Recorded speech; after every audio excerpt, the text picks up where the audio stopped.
Bonjour et bienvenue au Forum Radio J dont vous êtes l'invité. Jean-Christophe Lagarde, bonjour. Bonjour. Social, apprentissage, police de proximité, institution, Corse.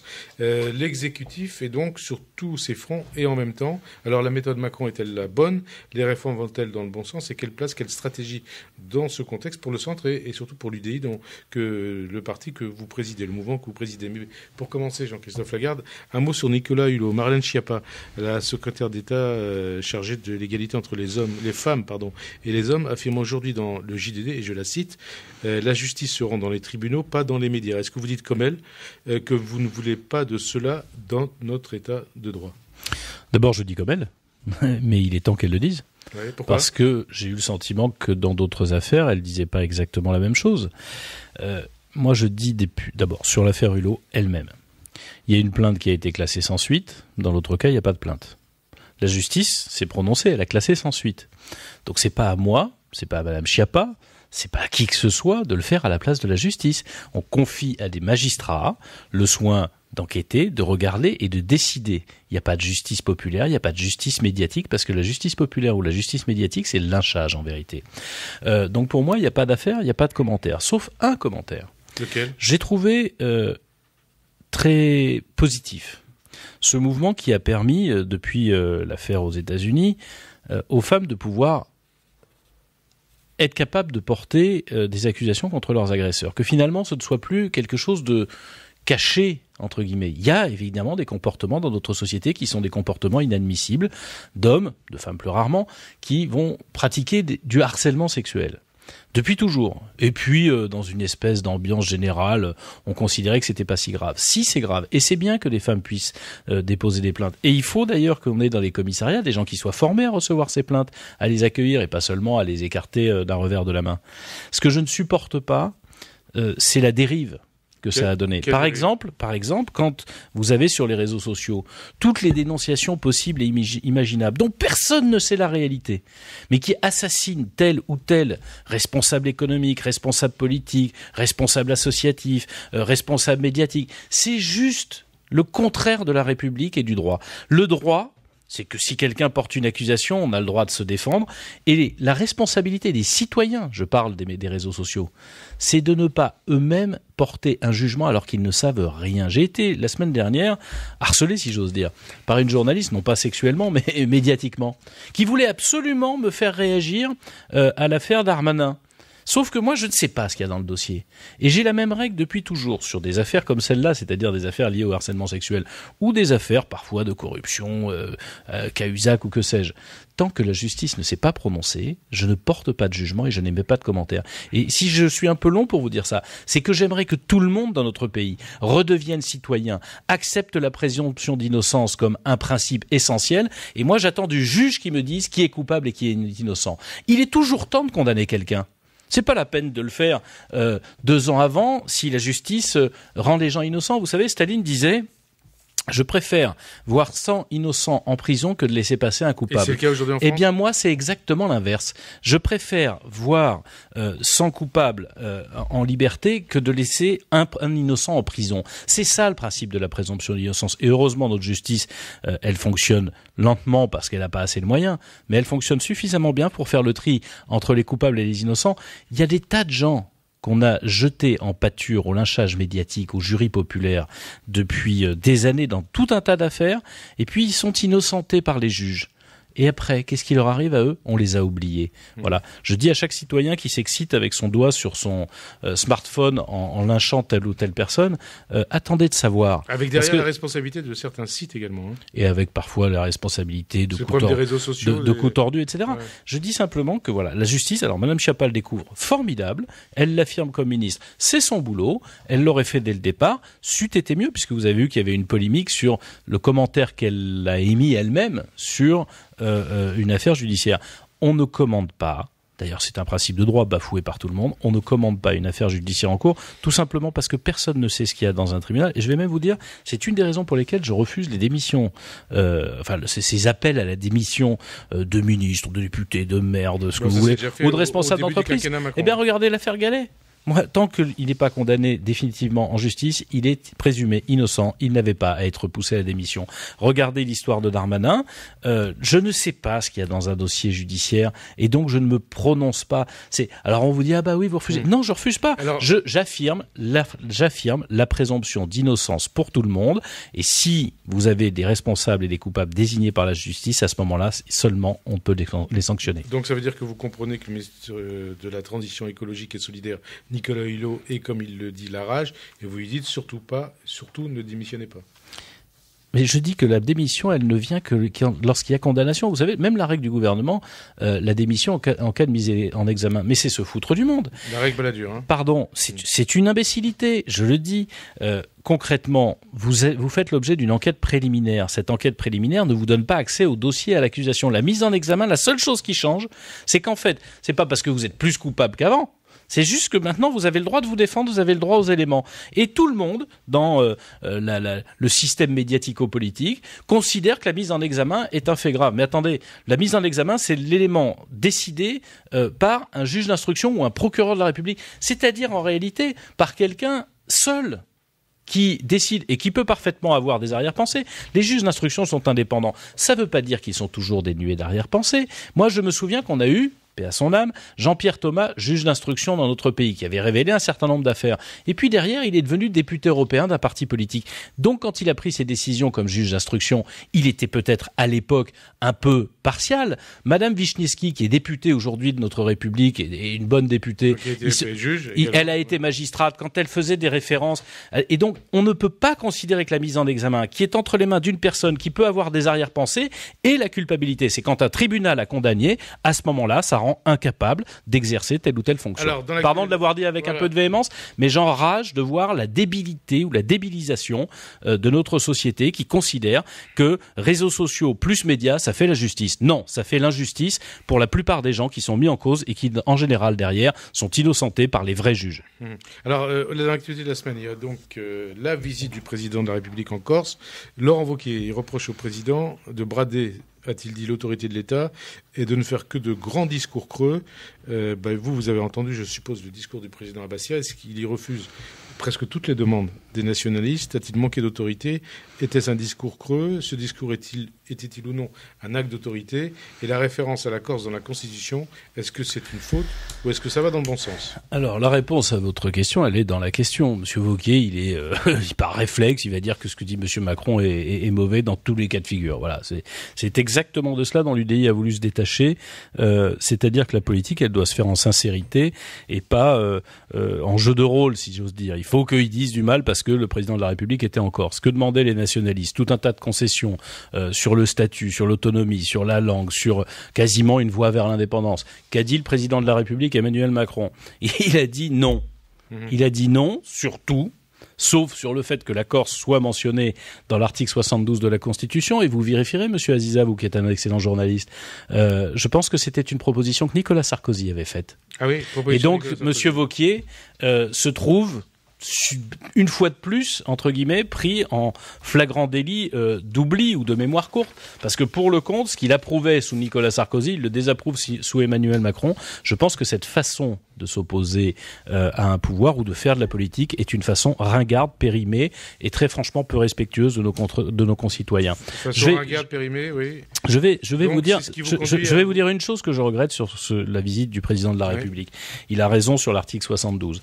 Il a de la mention de la Corse dans l'article 72. D'abord, ça évite qu'il soit dans le 73 et 74, qui est réservé à l'outre-mer et qui donne plus de capacité d'autonomie. Il a raison de refuser cette espèce d'enchère permanente des autonomistes et des indépendantistes alliés en Corse. Je pense qu'il y a une chose qu'il aurait dû dire et qu'il n'a pas dite, c'est qu'il n'est pas normal que les prisonniers qui sont pas des prisonniers politiques, les prisonniers parce qu'ils ont été condamnés pour actes de terrorisme, les prisonniers corses, les militants corses, puissent être en prison en Corse et pas à l'autre bout de la France. Sous une réserve, c'est qu'on vérifie que la prison corse est suffisamment sûre pour qu'ils ne s'échappent pas. Borgo, hein. Mais je pense qu'il faudrait objectivement les rapprocher de leur famille. D'abord, c'est la loi de la République et nous ne la respectons pas.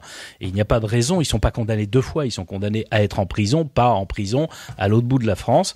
Si la prison, y compris Ivan Colonna. Laissez-moi, y compris Yvan Colonna, laissez-moi juste terminer là-dessus. Si la prison de Borgo est suffisamment sécurisée, eh bien, dans ces cas-là, on doit les y incarcérer. Et si elle ne l'est pas suffisamment, il faut la sécuriser. Parce que ça veut dire, dans ces cas-là, qu'on a une prison dont on considère... Il y a eu des polémiques dans le passé à propos de la prison de Mais Borgo. justement, dans ces cas-là, ça voudrait dire qu'on a une prison dont on considérerait que c'est une passoire.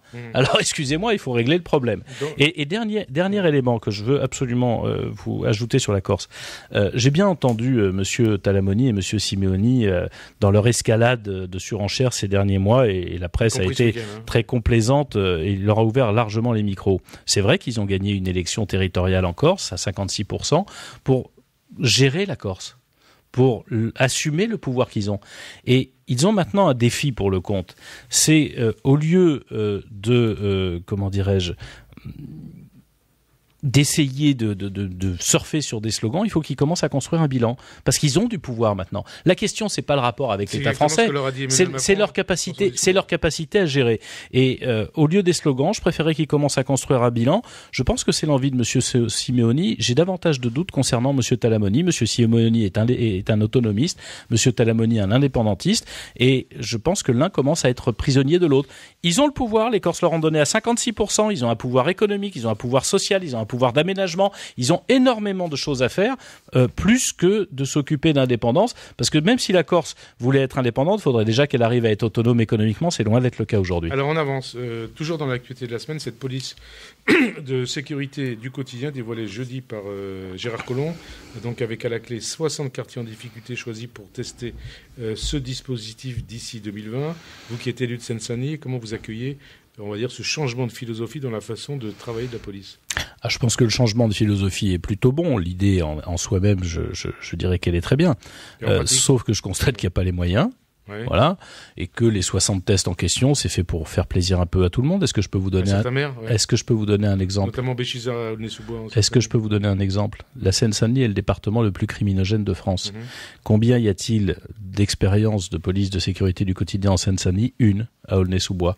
Ça veut dire qu'à Stein, à Pierrefitte, à Saint-Denis, à la Courneuve, à Sevran, il se passe plus rien et on n'essaye pas. Voilà. Donc l'idée est bonne, sauf que sans moyens, elle n'aura pas de résultat, parce que quand vous avez le département où il y a la plus forte délinquance de France et qu'on considère qu'il n'y a qu'un seul test et les 60 ailleurs on saupoudre un peu partout en France, je pense que c'est une erreur. Et vous qui êtes élu de Seine-Saint-Denis, est-ce que vous pensez que d'autres maires seraient intéressés pour accueillir ces expérimentations? Je pense qu'il y a une bonne quinzaine de maires qui n'ont pas seulement seraient intéressés, mais qui ont absolument besoin de cette police, mais avec des effectifs qui vont avec, et avec des effectifs fidélisés qui connaissent leur métier et qui connaissent la population. Ça fait une quinzaine d'années que la police a finalement... la doctrine d'emploi de la police a été faussée dans notre pays, trop politisée d'ailleurs. Je pense qu'on gagnerait à revenir à un peu plus de sérieux, mais aussi à mettre plus de moyens. Il faut choisir. Alors, autre dossier, c'est ce week-end, le dossier du week-end, le dossier du jour, l'islam, celui de l'islam de France. Emmanuel Macron annonce ainsi dans le JDD vouloir poser les jalons de toute l'organisation de l'islam de France. Et il dit au premier semestre 2018, il est question éventuellement d'un nouveau concordat avec l'objectif de retrouver ce qui est le cœur de la laïcité afin, explique le président, de préserver la cohésion nationale et la possibilité d'avoir des consciences libres. Qu'est-ce que vous en pensez? Et qu'est-ce que vous en attendez surtout? Après les terribles attentats de 2015, le président François Hollande avait reçu les différents responsables politiques dont je suis pour les consulter. Et je lui avais dit, les yeux dans les yeux, nous étions deux, que c'était de sa responsabilité désormais que d'organiser l'islam de France. Parce que l'islam de France, elle s'est très largement organisée depuis l'étranger. Les influences turques, les influences algériennes, les influences marocaines, les influences qataries, à travers des financements. Et je pense que c'est du devoir de l'État, d'un État laïque, que d'organiser cette religion, d'abord pour la protéger contre les influences étrangères. Donc, parce que Monsieur Aziza, les musulmans de France ne veulent pas de cette influence, ils la subissent et ils en sont les otages, aussi bien de cette influence d'ailleurs qu'une dérive folle, intégriste, extrémiste et terroriste qui les prend eux aussi en otage. Donc je pense que oui, c'est du rôle de l'État. Alors dans son interview, le président de la République ne donne pas les pistes, c'est normal, il attend, j'imagine, d'être au point. C'est normal, c'est son travail. Avant de décider, vaut mieux consulter, sinon en général on commet de lourdes bêtises, et voilà un domaine dans lequel il ne peut pas se permettre de commettre des bêtises. Quel est le principe? La laïcité, c'est de permettre à tout le monde de croire ou de ne pas croire. mais aussi, ça impose à tout le monde de ne pas chercher à contraindre les autres, à ne pas les obliger à croire ou à ne pas croire quelque chose. Et ça, c'est le rôle de l'État. Ensuite, il doit protéger les cultes. Ça fait aussi partie de la laïcité. C'est la loi de 1905. Et il respecte tous les cultes et il les protège. Ça veut dire, et l'État l'a déjà fait par le passé, la relation entre l'Église catholique et l'État français, elle a été régie à un moment donné par des décisions de l'État. La religion juive, elle a été organisée par des décisions de l'État. Nous n'étions pas encore une démocratie. Napoléon. Mais si ça se passe bien aujourd'hui, c'est aussi parce que ces décisions ont été prises. Et je pense que les musulmans de France eux-mêmes attendent que tout ça soit un peu plus organisé. Je vais même vous dire, ils n'ont pas, eux, en tout cas pour ceux qui viennent d'arriver récemment, la culture de la laïcité, c'est-à-dire que dans les pays d'origine, l'État se mêle de la religion. Donc ils disent que finalement ce serait normal.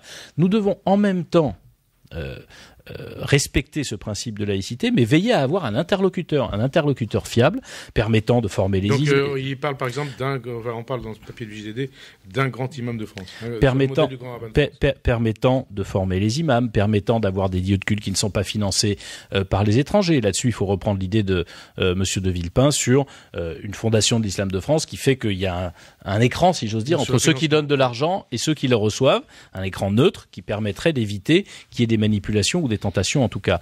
Et puis la capacité à financer donc ce culte dans de bonnes conditions avec une formation. On pourrait utiliser une spécificité française pour former les imams de France à travers un organisme qui soit plus représentatif que le CFCM. Vous savez que on a un statut particulier qui n'est pas la laïcité, qui est le concordat qui existe en Alsace et en Moselle et qui date qui date de la même. Emmanuel Macron parle éventuellement d'un nouveau concordat. Ouais. Mais je ne suis pas très favorable à ce qu'il y ait un nouveau concordat sur l'ensemble du pays, mais là-bas, l'État français, en Alsace et en Moselle, finance les cultes parce que c'est l'héritage de la fin de la Première Guerre mondiale, et que ça nous ouvre une possibilité aussi de respecter nos principes, notre loi, tout en permettant d'organiser l'islam de France au profit de l'ensemble de la communauté nationale et sans doute, je crois, à la demande de beaucoup de musulmans qui aimeraient bien arrêter d'être pris pour cible par toutes les haines et toutes les peurs. Ça veut dire que ce qui se passe dans l'Est de la France, ça peut être un modèle pour l'islam de France quelque part. Je pense qu'en tout cas, c'est un moyen de ne pas toucher à la loi sur la laïcité et de permettre à l'islam de France de s'organiser. Parce que vous avez une contradiction permanente. Par exemple, pour financer un lieu de culte, il faut que les gens puissent se rassembler pour qu'ils puissent donner de l'argent. Sinon, c'est des gens de l'extérieur qui donnent de l'argent, souvent de l'étranger qui donnent de l'argent, et qui cherchent à contrôler et à manipuler.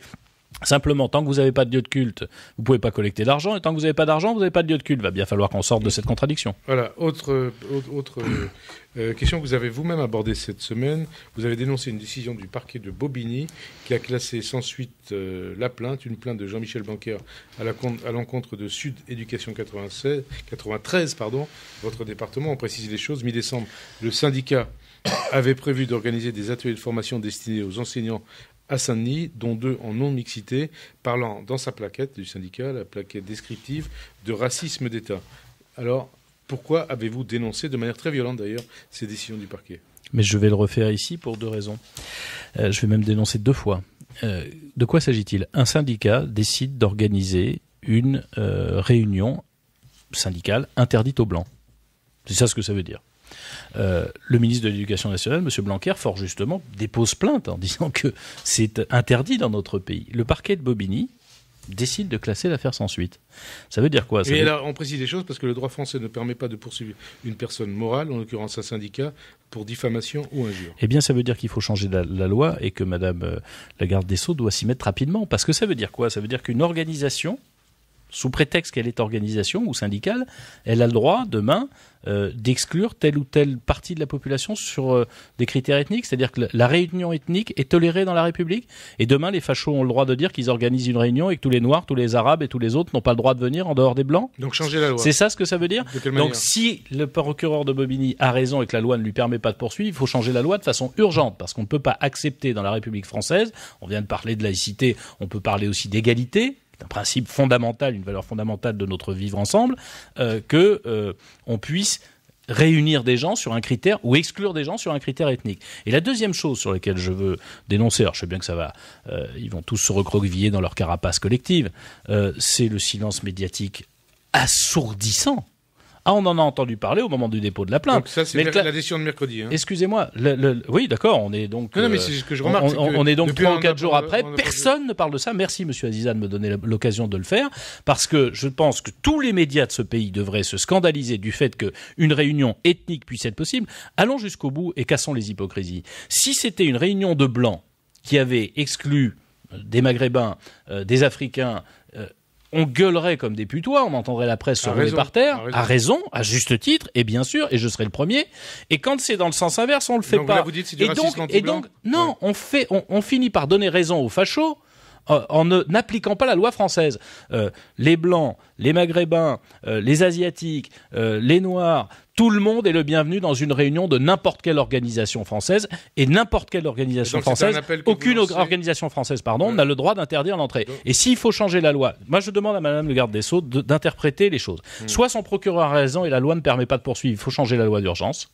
Soit son procureur a eu tort, et dans ces cas-là, elle doit donner une instruction générale au procureur, parce que cette décision, elle peut faire jurisprudence et permettre tous les abus, toutes les dérives, tous les excès.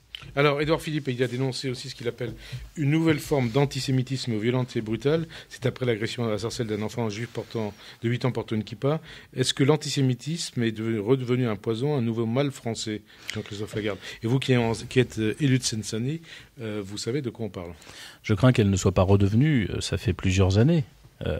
L'hypercacher a été, ainsi que l'affaire Mera, un révélateur.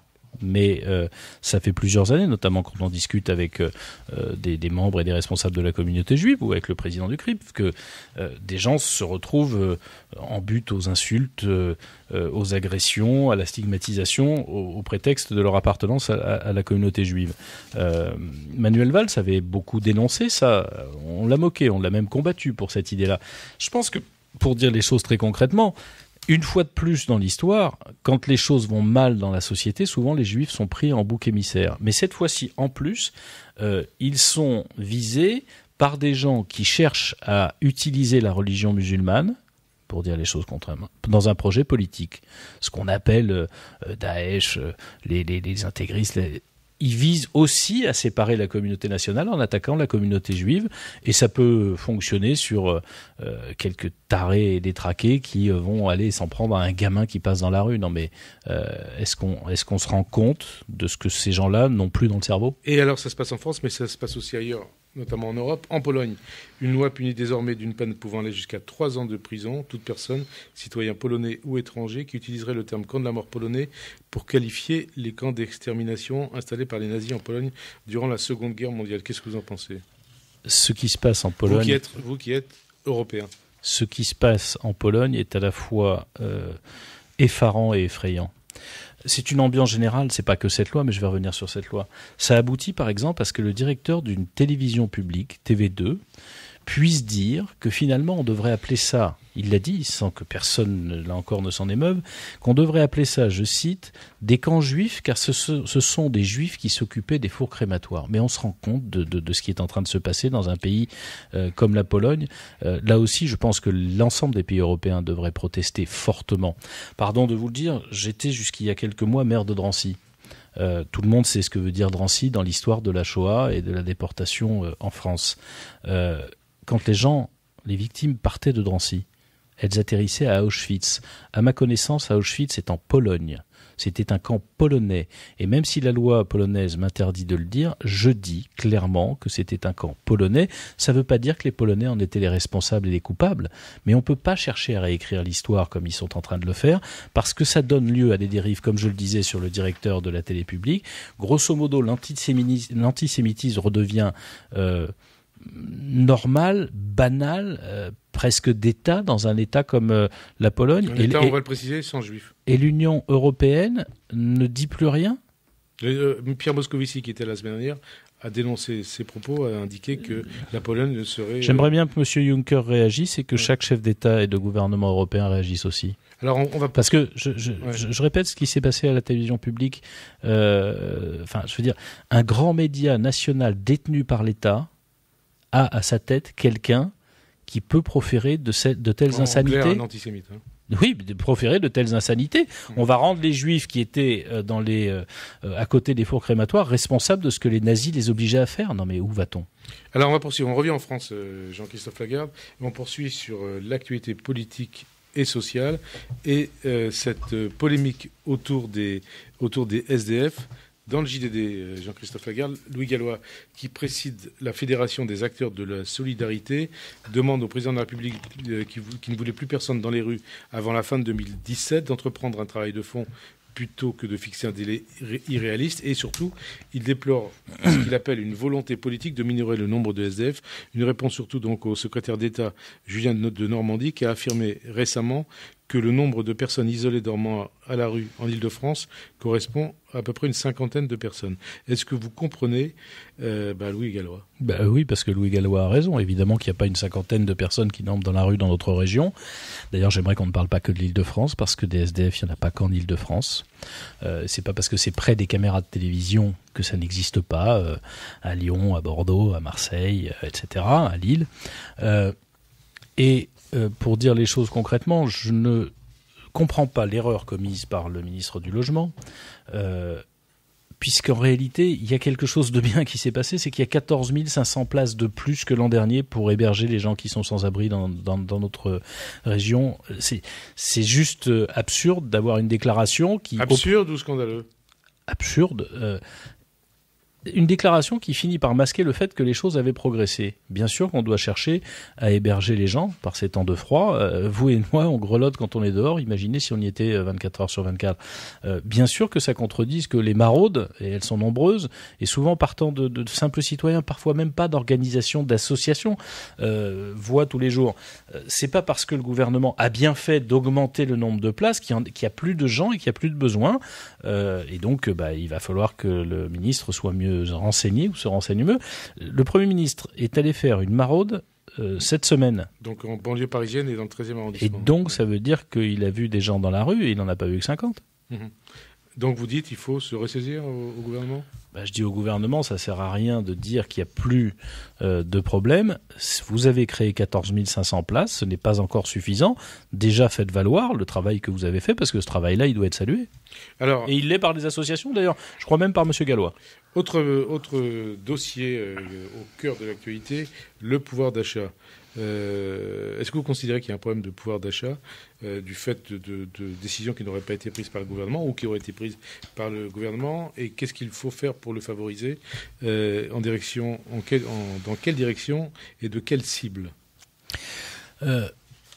D'abord, le pouvoir d'achat augmente légèrement avec l'augmentation de la CSG, mais je n'étais pas favorable à cette solution. Je pense que c'est une mauvaise solution. Quel est le mécanisme ? Le mécanisme, c'est que ce que vous payez en CSG, ce que vous le recevez en salaire direct. Pourquoi je n'étais pas favorable à cette décision ? Parce que les seuls qui payent en pouvoir d'achat réellement, qui vont perdre du pouvoir d'achat, sont les retraités, soi-disant favorisés parce qu'ils auraient 1 200 € de retraite. Il n'y a qu'à demander à un salarié s'il se sent favorisé quand il touche 1 200 €. Et donc j'ai voté contre, nous avons voté avec l'UDI contre ce dispositif, parce que c'est un dispositif injuste dans la mesure où il fait porter tout l'effort de redressement économique de notre pays sur une génération qui en plus n'a pas les moyens de faire des heures supplémentaires, etc. Je pense que le problème du pouvoir d'achat est inégalement réparti, pour dire les choses comme je le crois. Il y a des gens qui aujourd'hui travaillent et n'arrivent pas à s'en sortir. C'est eux qui ont un problème de pouvoir d'achat. Mais pour leur redonner, il n'y a qu'une seule chose possible, c'est parce que si vous leur donnez plus et que ça coûte à l'entreprise, elle est moins compétitive et on perd des emplois, il n'y a qu'une seule chose possible, c'est le transfert progressif des cotisations sociales que payent les salariés sur la consommation, qui a un avantage, c'est que votre protection sociale, elle est, dans ces cas-là, payée par ce qui est fabriqué à l'étranger, alors qu'aujourd'hui, elle n'est payée que par ce qui est fabriqué en France. Est-ce que je peux juste dire que les Allemands ont fait ça en 1997, il y a plus de 20 ans. Ils s'en portent beaucoup mieux que nous. Nous payons quand vous achetez une machine allemande, et vous en achetez beaucoup. Vous en achetez quand vous voulez faire des travaux, vous en achetez quand vous voulez faire du café, ou quand vous avez un lave-vaisselle. Bien souvent, vous achetez une machine allemande. Vous payez la retraite des Allemands.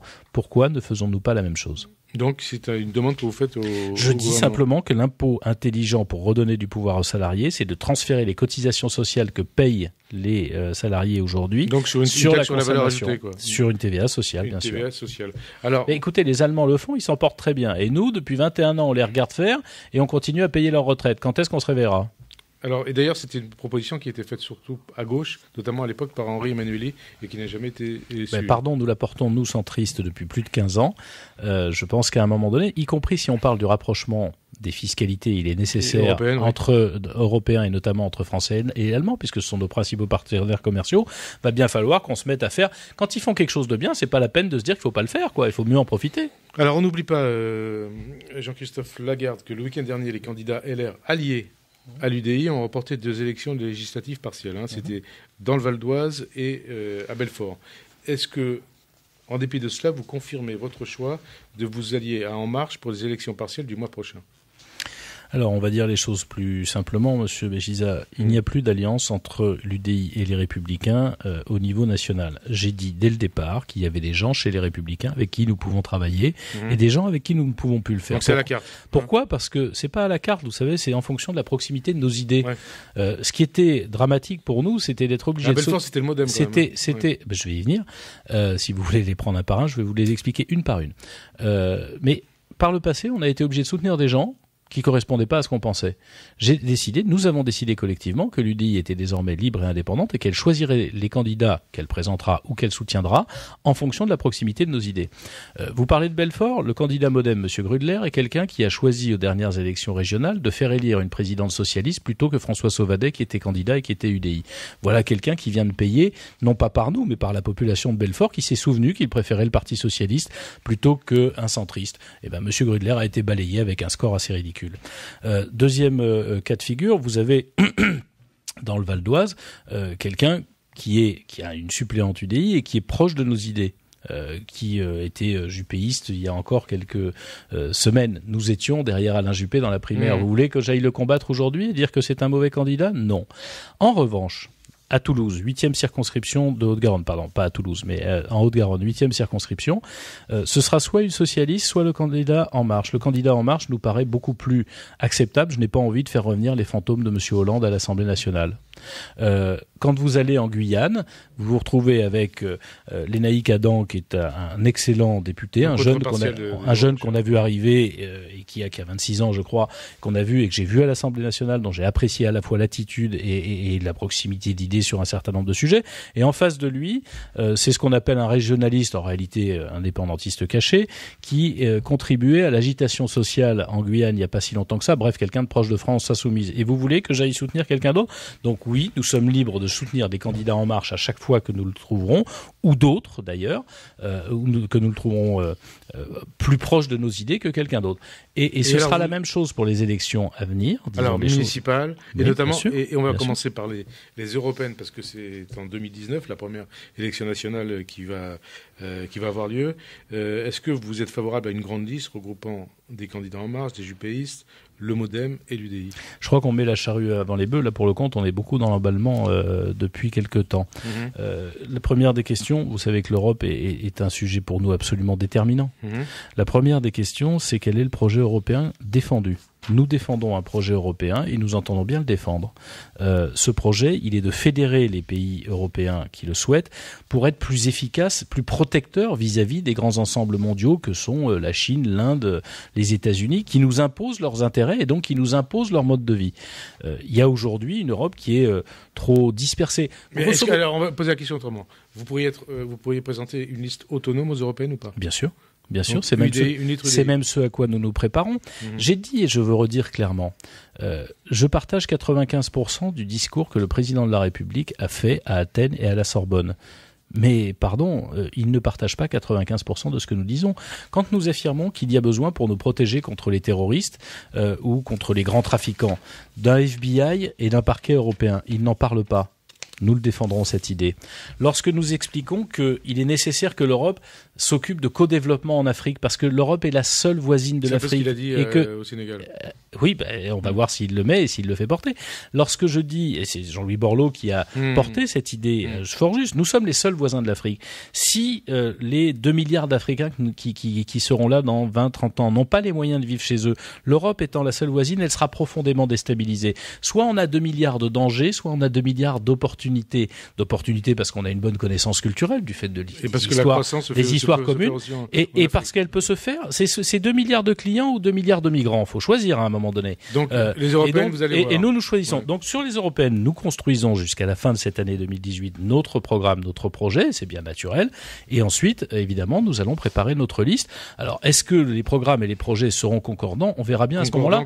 Pour l'instant, j'ai pas eu, comment dirais-je, le sentiment qu'on abordait le problème sous le sujet du fond. Comment est-ce qu'on réunit les Européens pour ne plus subir la loi des autres ? Comment est-ce qu'elle devient plus protectrice ? Et si, comment dirais-je, l'Europe peut prendre de l'avance alors qu'elle a pris tant de retard. Et pardon, je voulais vous le dire tout à l'heure, elle a pris du retard. Pourquoi ? Parce qu'elle s'est dispersée dans tout un tas de sujets où elle n'est pas nécessaire. Il y a des tas de sujets qu'aborde l'Europe où je pense qu'elle n'a rien à faire parce qu'on est plus efficace en étant au niveau national. Et les vrais sujets sur lesquels elle serait nécessaire, elle est absente parce qu'on ne lui confie pas le pouvoir. Quand on a des politiques migratoires à fixer en commun, on est plus efficace que quand chacun fait dans son coin. Quand on est en capacité d'arrêter les terroristes ou les grands trafiquants, on est plus efficace en commun que quand chacun le fait dans son camp. Quand on veut modifier et retrouver des souverainetés sur les nouvelles technologies, sur la capacité énergétique, etc., on est plus efficace ensemble que séparément. Et c'est si vrai que, regardez, la Grande-Bretagne qui s'est dit on va sortir de l'Union européenne, elle commence à avoir les genoux qui flanchent parce qu'elle se rend bien compte que seule face au monde, elle est bien petite et bien faible. Alors, on poursuit, il nous reste 4 minutes, 3 questions. Christophe Castaner a expliqué que la République En Marche examinerait le bilan des maires et choisirait de soutenir ceux qui ont un bon bilan, y compris parmi les membres de l'opposition. Est-ce que c'est une attitude que vous jugez pragmatique ? Est-ce que vous l'approuvez ? Et est-ce que vous envisagez éventuellement aussi des alliances avec En Marche au municipal ? Je la juge pragmatique et c'est exactement ce que nous allons faire. Partout où nous partagerons le projet territorial des maires, nous serons à même de les soutenir. Partout où ce ne sera pas le cas, nous serons candidats contre eux. Avec une précision, c'est qu'En Marche n'a pas ou a très très peu de maires sortants. Mais moi je suis pour qu'on dépolitise, en tout cas du point de vue politique national, les élections municipales. Vous savez, quand vous créez une police municipale, c'est pas de droite ou de gauche, c'est le besoin que vous avez. Quand vous créez une médiathèque, c'est pas de droite ou de gauche. Quand vous organisez votre cantine... Mais le maire a souvent une couleur politique, une étiquette politique. Mais il peut avoir, évidemment, il peut être... D'abord, la plupart du temps, ce ne sont pas des militants politiques. Mais il peut être militant politique aussi. Mais vous savez, dans les communes, mais même dans les communes moyennes, il y a beaucoup de maires UDI dans les communes moyennes, qui en général sont très bien réélus, parce que il faut juste que ce soit des gens qui soient pragmatiques, développeurs de leur territoire, ouverts, attentifs au vivre ensemble. Il y a des gens avec qui nous n'avons rien à faire. Par exemple, le maire de Chalon-sur-Saône, qui est obsédé par les cantines et qui en fait une arme politique contre une partie de ses concitoyens. Et qui, si je ne me trompe pas, est devenu porte-parole de LR. Et encore pire, évidemment qu'on ne peut pas travailler avec quelqu'un qui considère que le but d'une mairie, c'est de monter les uns contre les autres. Et puis après, regardons les projets de développement territoriaux. Et on avance, 2 dernières questions politiques. Vous savez, ça va libérer le citoyen. On ne va pas leur demander, au municipal, on ne leur demande pas de voter pour ou contre le gouvernement. On leur demande de dire, est-ce que la ville est bien gérée ou pas ?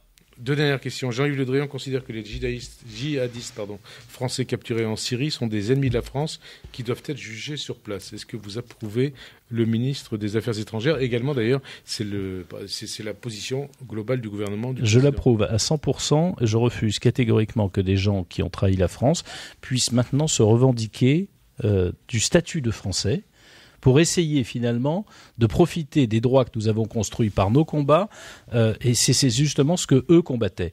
Donc, puisqu'ils souhaitaient, transformer les pays en question, qu'ils soient jugés dans les pays en question. Je vais même vous dire une chose très simple, c'est pour ça que moi j'étais pour la déchéance de nationalité. Voilà, c'est ce que j'allais vous dire, ça correspond à la déchéance de nationalité. J'étais pour la déchéance de nationalité, François Hollande a calanché, et bien pour le compte, on ne peut pas trahir la France, combattre la France et ensuite dire je veux les droits de la France. Il y a un moment donné, il faut être juste cohérent, et en tout cas, l'État doit l'être. Et là-dessus, le ministre des Affaires étrangères et le président de la République ont bien raison. Alors, dernière question, qu'est-ce que vous inspire cette tension accrue à la frontière nord d'Israël du fait de l'implication de plus en plus importante en Syrie aux côtés donc de Assad et du Hezbollah de l'Iran.